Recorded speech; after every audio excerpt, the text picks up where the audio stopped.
Werezilla's Retrospective. I'm your host, Werezilla. The multitude of games in this particular franchise suddenly makes the title The Legend of Zelda make so much more sense. After all, in real-life legends, the details change as time goes on, and if that's applied to this series, then suddenly the timeline doesn't seem as wonky. It's all variations of similar stories. From a gameplay perspective, we have an open world of Hyrule to play in with a variety of weapons. True, the plots are not all that different as the games go along, but that just leads to the legend theory of mine. Now, not every work of Legend of Zelda fiction was a game. And as for today's entry in the franchise, we have to go to the Super Mario Bros. Super Show? Yep, in addition to the live-action segments involving Lou Albino as Mario, seriously, as well as the animated segments, Fridays for the Super Mario Bros. Super Show gave us the Legend of Zelda cartoon. Now, of course, at this point, only 2 games had been released, so it didn't have the story or depth that Link to the Past or Ocarina of Time gave us. So it had to make up a lot of things themselves. Things that really weren't to the franchise's benefit. Things that you really start to notice around the opening. Okay, off to a decent start, no lyrics, but plenty of visuals. We get the sense this series is adventure-based. Nice job, hero! Hey, excuse me, princess.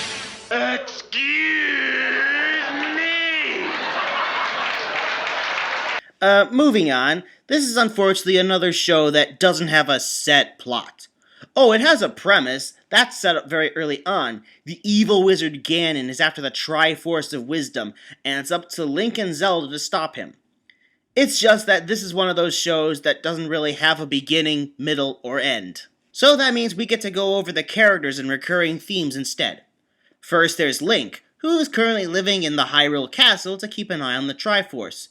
Of course, he himself would prefer to be out in the wilderness, going on adventures and saving the day. None of that fancy living business.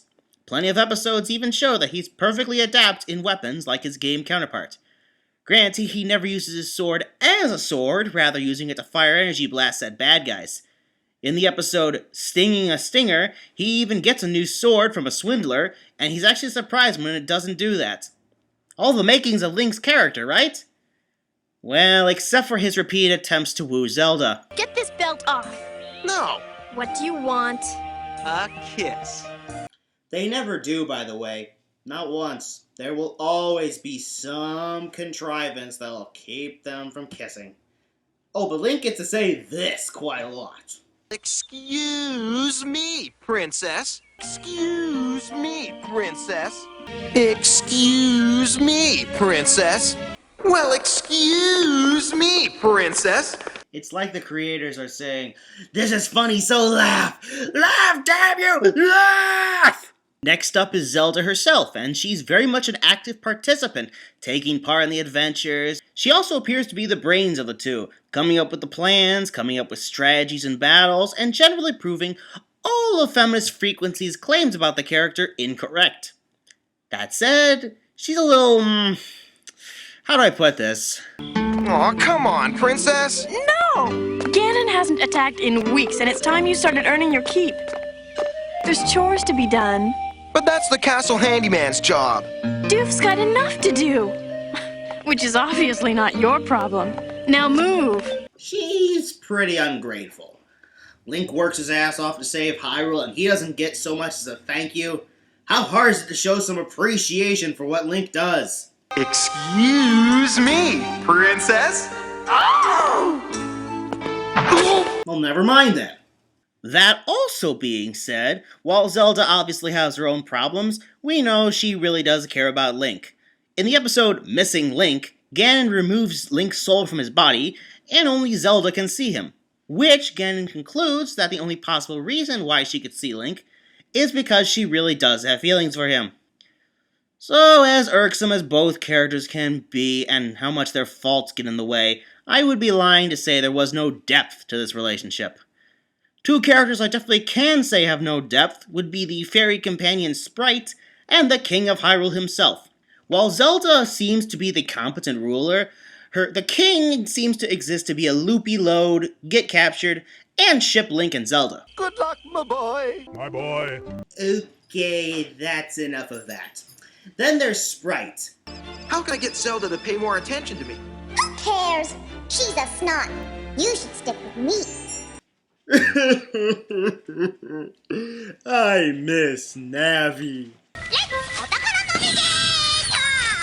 Well, yeah, I do miss her, but I was actually talking about the Navi of Ocarina of Time.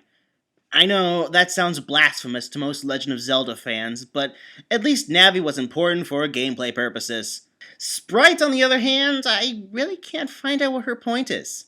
Admittedly, there is one episode where Link gets turned into a frogman, and the only way to save him is to be kissed by a princess.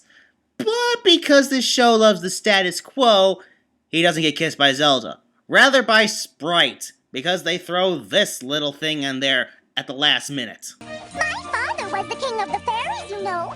That makes me a princess. Ganon, on the other hand, is very crucial as the series' main villain. Again, because only 2 games were out at this point, you can forgive his more pig-like appearance. Indeed, his teleporting spasms he does in his lair seem like a flanderized take on the constant teleporting he would do in the final battle of the first game. And I say flanderized because he just won't stop! Obviously. If I want the Triforce of Wisdom, I'm going to have to get it myself. What you had better do is turn the kingdom and the Triforce over to me in 1 hour. Link and Zelda are trying to find them. And when they do... And as you clearly saw in that montage, he is obsessed with getting the Triforce of Wisdom to go along with the Triforce of Power he already has. But here's one part I have to ask. Where is the Triforce of Courage? It was introduced in the second game, so I can't explain that away. I also can't explain the rather bizarre concept of this jar of his that holds all of his minions, which they return to upon defeat. I do wonder, does that make these minions incredibly jaded from being the same ones that are beat repeatedly? Do they have psychological damage? Do they long for death at this point? They get in our way. Stupid little gorillas all over. You were in our way, jumping in the window right on top of us! Or are they just too stupid to know what any of those things I said means? I may be able to give some props for all of Ganon's minions being enemies from the games, but I can't say the same of their intelligence. In the episode, Moblins Are Revolting, they try to usurp Ganon and attack Hyrule on their own, and guess what happens? They aren't even given the time of day by Link and Zelda, instead deciding to grab Ganon's Triforce of Power while he's incapacitated, and the minions just end up defeating themselves from their own idiocy. Considering this was the last episode of the series, way to go on a high note. Because of this Mario Bros. Show ending, this only lasted 13 episodes. Yet something tells me the status quo would have remained the same even if it had lasted longer. This series does get an awful lot of crap for the things I've already mentioned. So I was surprised to see that there are some good things about it that no one seems to bring up. While the animation is what one would expect from late 80s, early 90s, it is better quality with less animation errors than the main Mario cartoon. The benefit of being a weekly show as opposed to a daily one. The music in particular, all of it is taken from the games, which fits surprisingly well. Even with its reputation, there are things that don't quite match up with the popular misconception of the series. The characterization may not be perfect, but the competency of the characters in the show is usually forgotten. While Ganon's minions may not pose a threat, he himself is, okay, a villain. His goal to gain the Triforce and take over Hyrule is consistent throughout the series, though there are moments where he seems to also want Zelda himself, and it makes me cringe whenever a villain does this. From a narrative standpoint, it doesn't feel like he contributes to the villain's character, quite the opposite in fact. And of course I've said my part on Link's selfishness and Zelda's lack of empathy that is not present in their game's counterparts, but I still managed to find good things as discussed. Oh, I see what you can do.